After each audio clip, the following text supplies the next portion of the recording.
तो hello guys, आज हम लोग यहाँ 12 क्लास का इकोनॉमिक्स यानी माइक्रो इकोनॉमिक्स पढ़ने वाले हैं। इसमें माइक्रो इकोनॉमिक्स का यूनिट 2 यानी डिमांड यानी मांग हम लोग पढ़ने वाले हैं और इसमें हम लोग चर्चा करेंगे कि बीते 11 साल के जो भी क्वेश्चंस आए हुए हैं उसको हम लोग यहाँ देखेंगे।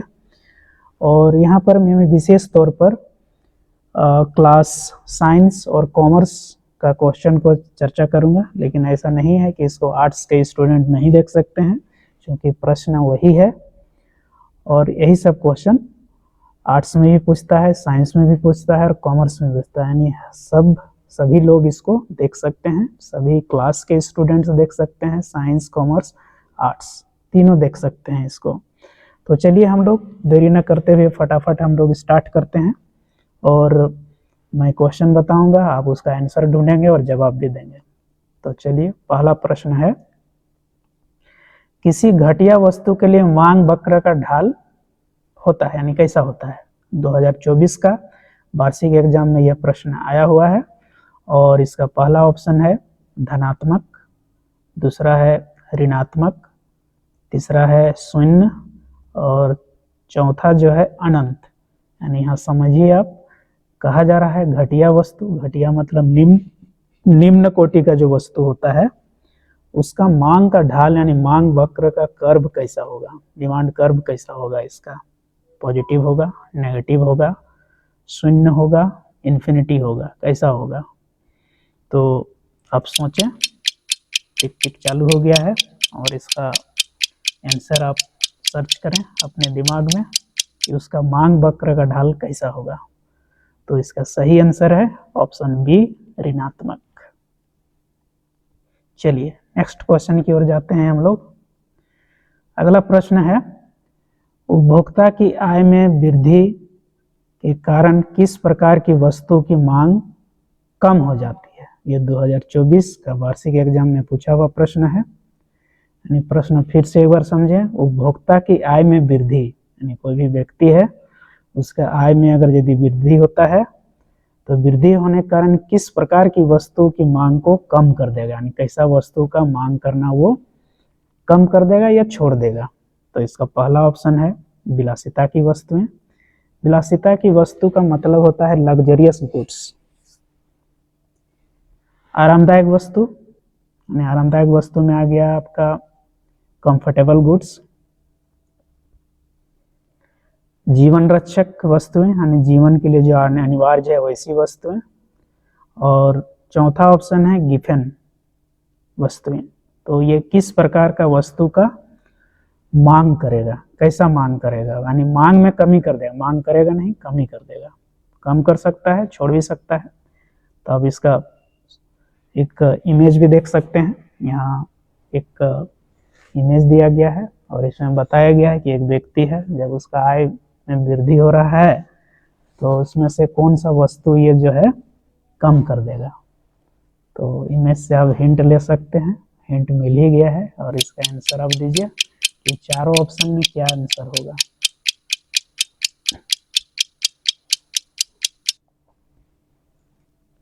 तो इसका सही आंसर है गिफन वस्तु।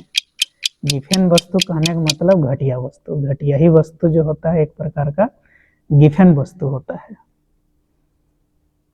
चलिए नेक्स्ट प्रश्न है, तीसरा प्रश्न है, निम्नलिखित में से कौन सा प्रतियोगी वस्तु का संयोजन या युग्म यानी कॉम्बिनेशन जिसको बोलते हैं है। और ये प्रश्न भी 2024 का वार्षिक एग्जाम में आया हुआ है। इसका पहला प्रश्न है, कार और पेट्रोल यानी ये एक कॉम्बिनेशन हो सकता है, कलम और स्याही ये एक हो सकता है, रोटी और मक्खन हो सकता है, या फिर कंबल और रजाई होगा, क्या होगा। तो आप प्रश्न का आंसर ढूंढें आसानी से, क्या क्या हो सकता है, इस प्रश्न को अच्छा से समझें।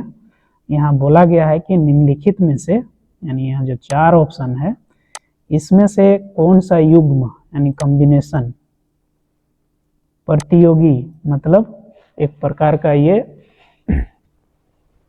ऑपोजिट वस्तु होगा। ऑपोजिट प्रतियोगिता मतलब कॉम्पिटिटर है, कौन सा वस्तु कॉम्पिटिटर होगा, ऑपोजिट नहीं, कॉम्पिटिटिव वस्तु है कौन सा हो सकता है?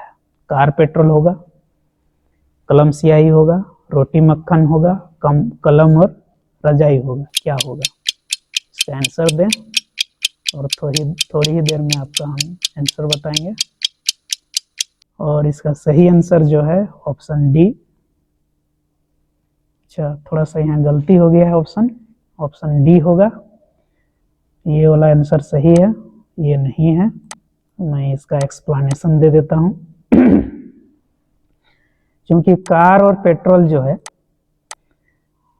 कार में जब तक पेट्रोल नहीं डालेंगे कार नहीं चलेगा, तो ये दोनों जो है पूरक वस्तु है। कलम और स्याही में जब तक कलम में स्याही नहीं रहेगा ये चलेगा नहीं, इसलिए दोनों जो है पूरक वस्तु है ना। रोटी और मक्खन, लोग रोटी में मक्खन डाल के खाते हैं, इसलिए भी पूरक ही है। कंबल और रजाई दोनों एक प्रकार का कंप्यूटर है।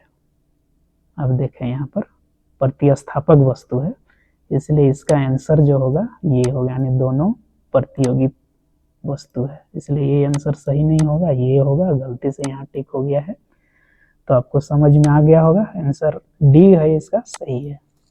चलिए नेक्स्ट प्रश्न देखते हैं हम लोग। उपभोक्ता की आय में वृद्धि के साथ किस प्रकार की वस्तु की मांग कम हो जाती है? यानी अगर यदि उपभोक्ता की आय में वृद्धि हो जाए तो किस प्रकार की वस्तु की मांग कम कर देगा? ये 2023 का वार्षिक एग्जाम में आया हुआ है और हमको लगता है पिछले एग्जाम में भी आया हुआ है, लगभग वैसा ही प्रश्न है। अब ढूंढें इसके आंसर। सामान्य वस्तुओं की मांग, घटिया वस्तुओं की मांग, पूरक वस्तुएं, इनमें से कोई नहीं। यानी किस प्रकार का वस्तु का वो मांग करेगा, यानी अगर यदि उपभोक्ता की आय में वृद्धि होता है तो किस प्रकार की वस्तु की मांग जो है वो कम कर देगा। ध्यान रखना है बात को, उपभोक्ता का यदि आय बढ़ जाएगा तो कौन सा वस्तु का मांग कम कर देगा? सामान्य वस्तु, घटिया वस्तु, पूरक वस्तु, या इनमें से कोई नहीं। यहाँ आप देख सकते हैं एक फिगर भी दिया हुआ है। जब आय कम हो जाता है तो कैसा वस्तु का डिमांड करता है, और आय बढ़ जाता है तो कैसा वस्तु का करता है। तो आप इसको हिंट लेके इसका आंसर तलाश सकते हैं। सर्च कीजिए अपने दिमाग में और बताइए, तुरंत इसका जवाब मिल जाएगा। तो आपने सोचा, और इसका सही उत्तर है घटिया वस्तु।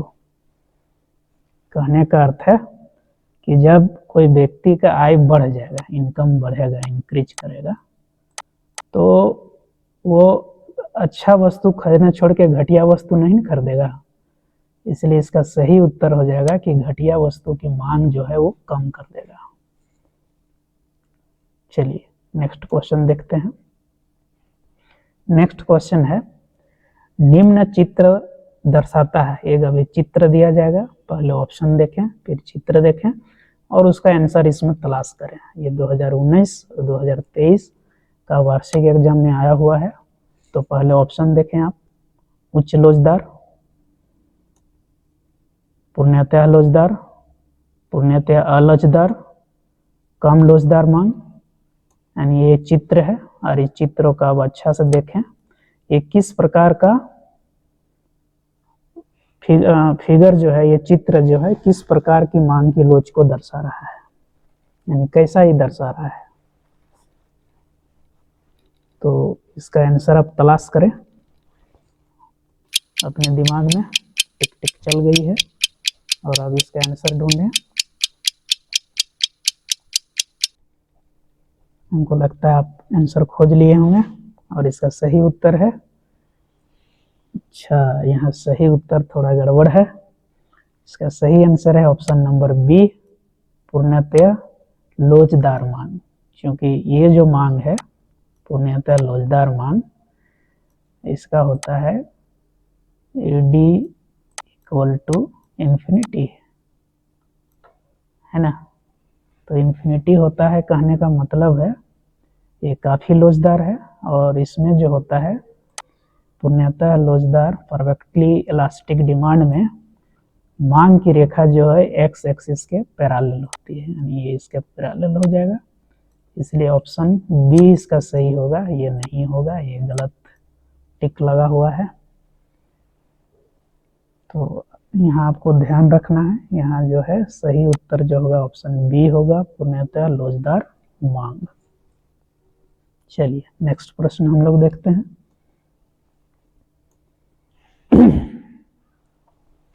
क्वेश्चन नंबर 6, मांग वक्र सामान्यतः इस प्रकार झुकता है। नीचे एक ऑप्शन दिया हुआ है, वो किस प्रकार से झुकता है। ये 2022 का वार्षिक एग्जाम में आया हुआ है। ऑप्शन देखें, पहला ऑप्शन है बाएं से दाएं ऊपर की ओर, दूसरा ऑप्शन है बाएं से दाएं नीचे की ओर, सी है एक्स अक्ष के समानांतर, वाई अक्ष के समानांतर। तो यहाँ एक चित्र दिया हुआ है मांग वक्र का, देखें, और यहाँ ये जो मांग वक्र है इसमें आप खोजें कि ये मांग की रेखा जो है किधर से किधर झुकी हुई है, इसके फिर देख के अब यहाँ ऑप्शन तलाश करें और आप इसका सही उत्तर दें।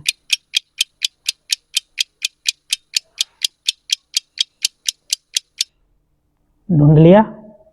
तो इसका सही आंसर है ऑप्शन बी, बाएं से दाएं नीचे की ओर। कहने का मतलब है मांग की रेखा जो है, डिमांड कर्व जो है, ऑलवेज हमेशा ऊपर से नीचे और बाएं से दाएं की ओर झुका रहता है। देखिए इस तरह से, इधर बाएं बोलते हैं तो इधर दाएं होता है, तो left to right downward sloping होता है इसका हमेशा मांग वक्र। तो इसका सही उत्तर होगा ऑप्शन बी, बाएं से दाएं ऊपर से नीचे की ओर। नेक्स्ट प्रश्न, निम्नलिखित में से कौन सा समीकरण मांग फलन है। ये अभी इक्वेशन यानी ऑप्शन दिया जाएगा, इसमें मांग फलन यानी डिमांड फंक्शन कौन सा है। ये 2022 का वार्षिक एग्जाम में आया हुआ है। Option A P X, option B D X equal to P X, option C D X equal to F bracket में पी एक्स, इनमें से कोई नहीं। तो अब इसमें तलाश करें इसका सही आंसर क्या है, और आपका समय चालू हो जाता है। फटाफट सोचें दिमाग में।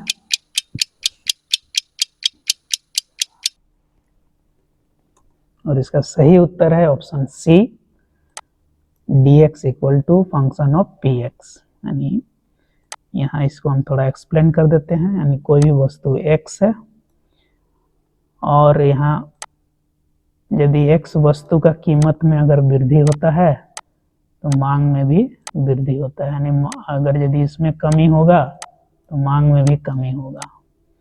तो यहाँ पर जो इसका जो इक्वेशन है, ये दोनों के बीच में जो कोई रोल कर रहा है वो कौन है, तो एफ है। तो इसी को मांग फंक्शन बोलते हैं हम लोग। ये समीकरण सही है। अगला प्रश्न, कीमत में वृद्धि के साथ गिफेन वस्तु की मांग क्या होती है। 2022 का वार्षिक एग्जाम में आया हुआ है। तो इसका पहला ऑप्शन है बढ़ता है, दूसरा ऑप्शन है घटता है, और तीसरा ऑप्शन है स्थिर रहता है, और चौथा ऑप्शन है अस्थिर रहता है। तो कैसा रहता है, तो इसका आंसर खोजें। एक यहाँ फिगर भी दिया हुआ है, गिफेन वस्तु है और कीमत में वृद्धि के साथ क्या होता है। ये अगर कीमत बढ़ जाए तो उस वस्तु की मांग किस प्रकार का, क्या ऑप्शन होगा। इन चारों ऑप्शन में आप खोजें, इसका आंसर ढूंढें।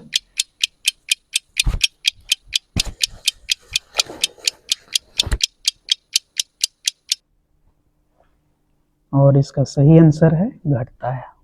फिर से एक बार यहाँ समझिए, गिफेन मतलब ये घटिया वस्तु का ही एक टाइप होता है।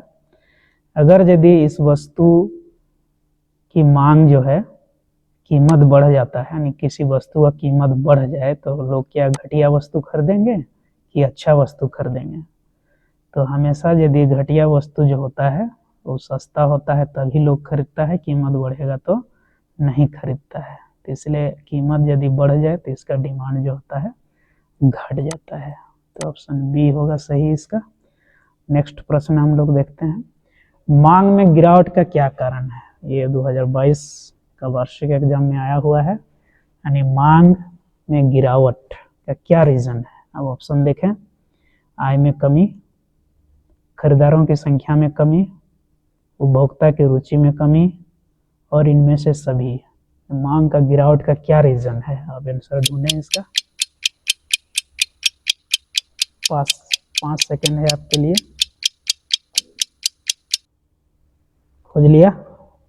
और इसका सही आंसर है इनमें से सभी। यानी ये जो चारों ऑप्शन, तीनों ऑप्शन जो है, तीनों का तीनों सही है। यानी डिमांड यानी मांग गिरने का क्या क्या कारण हो सकता है? तो लोगों का आय में यदि कम हो गया तो लोग कम मांग करते हैं।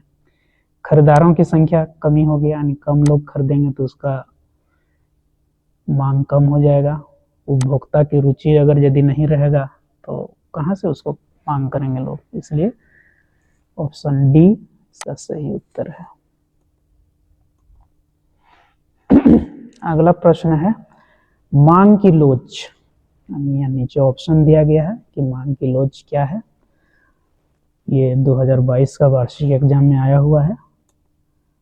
गुणात्मक है, मात्रात्मक है, ए और बी दोनों सही है, और इनमें से कोई नहीं है। तो मांग की लोच जो है, इलास्टिसिटी ऑफ डिमांड का क्या प्रॉपर्टीज है, एक प्रकार से ये समझना है आपको। तो इसका दिमाग में आंसर ढूंढे क्या हो सकता है और सही आंसर भी जाने। और इसका सही उत्तर है ऑप्शन बी, मात्रात्मक, है ना। मात्रात्मक क्यों है? तो मांग की लोच जो है, हमेशा हम लोग मात्रा के बारे में चर्चा करते हैं। यानी मांग की लोच का एक प्रकार से परिभाषा जो है, अगर कीमत में परिवर्तन होता है तो मांग में कितना प्रतिशत कमी या वृद्धि होता है, यानी मात्रा में कितना कमी और वृद्धि हो रहा है, उसको यहाँ एक्सप्लेन करना होता है। इसलिए यहाँ हम लोग मात्रात्मक करेंगे, गुणात्मक नहीं होगा। गुणात्मक नहीं हो सकता है, हमको गुण से यहाँ कोई मतलब नहीं है, इसका मात्रा से मतलब है ना, यानी क्वांटिटी से मतलब है हमको यहाँ। चलिए अगला प्रश्न।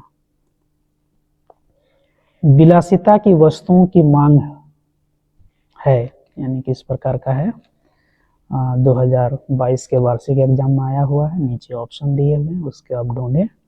लग्जरियस गुड्स जो होता है वो उसका डिमांड किस प्रकार का होता है? तो पहला ऑप्शन है बेलोचदार, दूसरा ऑप्शन है लोचदार, तीसरा ऑप्शन है अत्यधिक लोचदार, और डी है पूर्णतः लोचदार। यानी विलासिता जो वस्तु होती है, ऐशो आराम की जो वस्तु होती है, वो किस प्रकार की मांग की लोच होती है। देखिए बगल में एक इसका इमेज भी है, इसमें लग्जरियस गुड्स दिया हुआ है, और इसको पहचान के अब इसका उत्तर तलाश करें।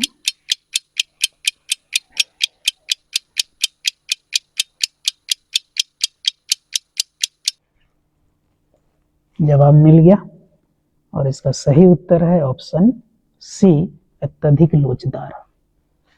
अत्यधिक लोचदार का मतलब कि अगर यदि कोई भी विलासिता की वस्तु होती है, अगर वो उसका कीमत में वृद्धि हो जाती है तो उसका मांग लोग कम करते हैं। जैसे परफ्यूम हो गया, परफ्यूम का कीमत में वृद्धि हो जाएगा तो लोग सोचेंगे भाई चलो भाई कम कम यूज करें, या फिर हम इसका मांग करना छोड़ दें।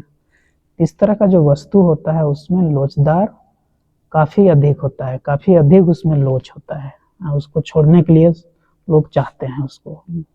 अत्यधिक लोच का मतलब लोग डिमांड करना नहीं चाहेंगे। और भी बहुत सारा वस्तु हो सकता है, कोई पर्स हो गया, कीमती पर्स हो गया, शॉल हो गया, कपड़ा हो गया, जो लोग अपने समाज में उसको पहनते हैं तो अच्छा फील होता है। तो उस तरह का जो वस्तु होता है उसमें मांग की लोच सबसे अधिक होती है। नेक्स्ट प्रश्न है आवश्यकताओं की मांग की लोच है, नेसेसिटी गुड्स जिसको बोलते हैं, उसकी लोच किस प्रकार का होता है? 2022 का वार्षिक एग्जाम में आया हुआ है। पहला है शून्य, दूसरा ऑप्शन अनंत, तीसरा ऑप्शन इकाई से अधिक, और डी है इकाई से कम। तो नेसेसिटी गुड्स जो होता है, आवश्यकता की मांग बोला जा रहा है यहाँ, वो किस प्रकार का होगा, तो इसका आंसर ढूंढे।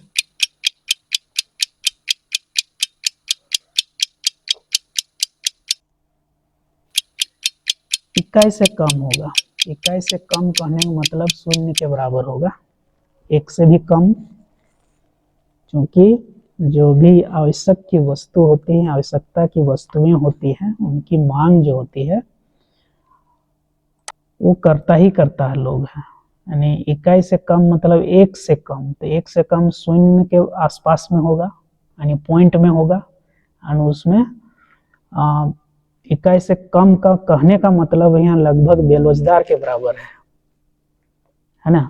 जैसे मान लिया जाए हमको जिंदा रहना है तो हमको रोटी चावल ये सब खाना ही पड़ेगा, तो उसकी मांग की जो लोच होती है इकाई से कम होती है। तो इस तरह का जो आवश्यकता की वस्तु जो होती है उसको हम लोग, उसकी मांग की लोच जो होती है इकाई से कम होती है, यानी शून्य के आसपास होती है। एकदम शून्य भी नहीं बोल सकते हैं, लेकिन शून्य के आसपास होती है। नेक्स्ट देखिए, बहुत ही बढ़िया प्रश्न है। एक वित्त मंत्री उन वस्तुओं पर कर की दर बढ़ा सकता है जिनके लिए मांग की कीमत लोच का मूल्य है। 2022 के वार्षिक एग्जाम में आया हुआ है। पहले ऑप्शन देखें, फिर मैं समझाता हूं इसको। एक से अधिक, एक से कम, अनंत, और इनमें से कोई नहीं। तो पहले आप इसका आंसर ढूंढें, फिर मैं इसका एक्सप्लेन करता हूं।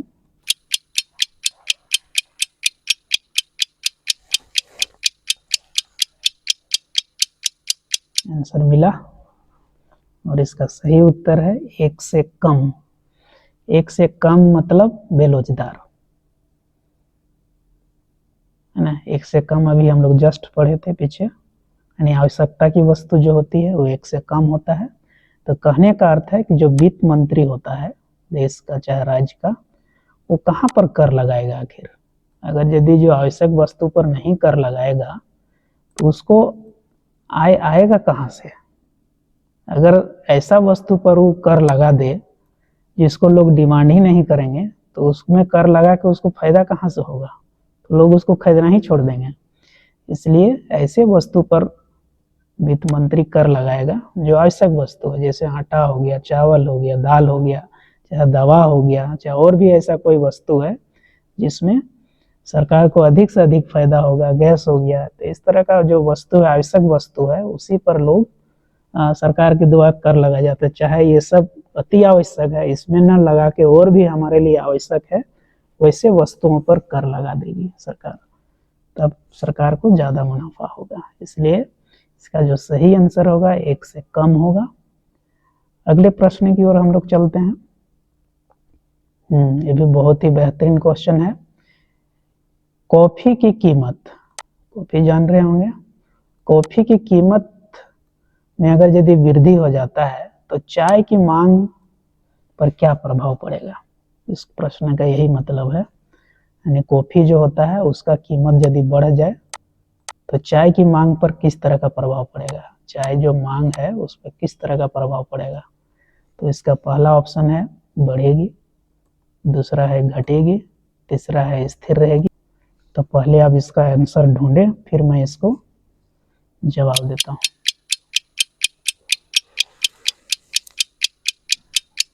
जल्दी सोचें, सोच लिया होगा। और इसका सही उत्तर है ए, बढ़ेगी। क्यों होगा हम इसको एक्सप्लेन करते हैं। तो एक कॉफी है, कॉफी काफी लोग पीते हैं, काफी लोग नहीं भी पीते हैं लेकिन बहुत सारे लोग पीते हैं कॉफी। और एक चाय है। तो अगर यदि कॉफी का कीमत बढ़ जाए तो लोग क्या चाहेंगे, जो कॉफी पी रहे हैं, यदि ज्यादा बढ़ गया तो लोग बोलेगा कि भाई हम लोग चाय को ही पी के संतुष्ट कर लेंगे, तो इसका मांग क्या हो जाएगा, बढ़ जाएगा। तो इसलिए ऑप्शन ए सही होगा। ठीक है, नेक्स्ट प्रश्न देखते हैं हम लोग। मांग की लोच कितने प्रकार की होती है। 2017 का एग्जाम में आया हुआ है ये, यानी मांग की लोच जो है, types of elasticity of demand, कितने प्रकार के होते हैं। 3, 5, 6, 7। यदि आप पढ़े होंगे तो इसका सही जवाब दें।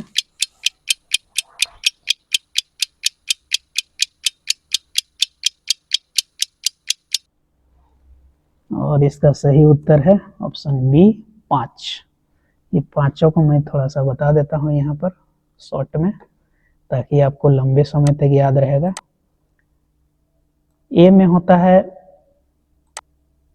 जिसका वैल्यू होता है ED इक्वल टू इन्फिनिटी, यानी पूर्णतः लोचदार मांग जिसको कहते हैं, उसका वैल्यू जो होता है ED इक्वल टू अनंत होता है। इसका जो ग्राफ होता है वो एक्स एक्सिस के पैरेलल होता है। दूसरा है ED इक्वल टू 0, इसको पूर्णतः बेलोचदार मांग कहते हैं। इसका जो ग्राफ होता है y एक्सिस के पैरेलल होता है। तीसरा टाइप जो है ED इक्वल टू 1 होता है, इकाई लोचदार बोलते हैं इसको, यूनिटरी लोच डिमांड बोलते हैं। यानी इसका जो ग्राफ होगा एकदम ओरिजिन पॉइंट से निकलेगा, नीचे से ऊपर की ओर बढ़ेगा। और चौथा जो है ED इज ग्रेटर देन 1 हो जाएगा, यानी मांग की लोच इकाई से अधिक होगा। सापेक्षिक लोचदार मांग बोलते हैं इसको। और पांचवा जो है सापेक्षिक बेलोचदार बोलते हैं, यानी ED इज लेस देन 1। पीछे अभी जस्ट पढ़े थे इसको, तो इसको बोलते हैं सापेक्षिक बेलोचदार मांग। तो यही 5 प्रकार है, ये पांचों प्रकार को अब याद रखना है। कभी कभी टाइप न पूछ के इस तरह का पूछ देगा, तो उसको भी आपको ध्यान में रखना है। चलिए अगले प्रश्न की ओर चलते हैं। मांग की कीमत लोच का अर्थ है, यानी मांग की कीमत लोच है, उसका क्या अर्थ होगा। ये 2014 और 2016 का वार्षिक एग्जाम में आया हुआ है। पहले ऑप्शन देखें। कीमत में परिवर्तन के कारण मांग में परिवर्तन, बी मांग में परिवर्तन, सी वास्तविक आय में परिवर्तन, और डी है कीमत में परिवर्तन। तो ये 4 ऑप्शन है, इसका आप सही आंसर खोजें।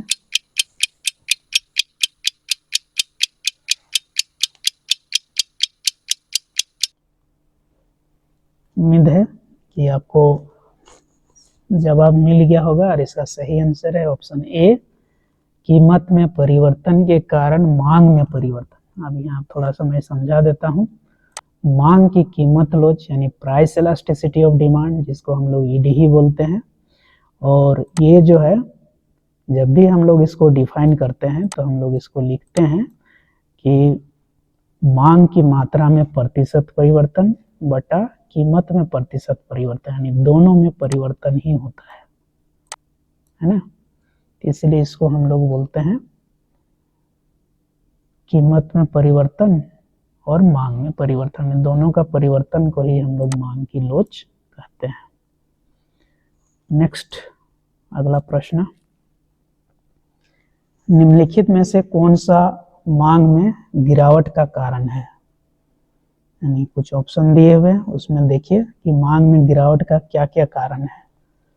और ये 2015 का वार्षिक एग्जाम में आया हुआ है। ये पहला ऑप्शन है आय में गिरावट, खरीदारों की संख्या में गिरावट,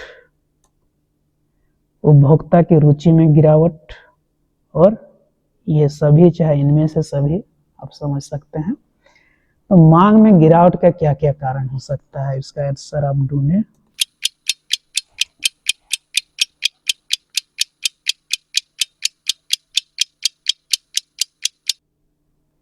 और इसका सही उत्तर है ऑप्शन डी, इनमें से सभी।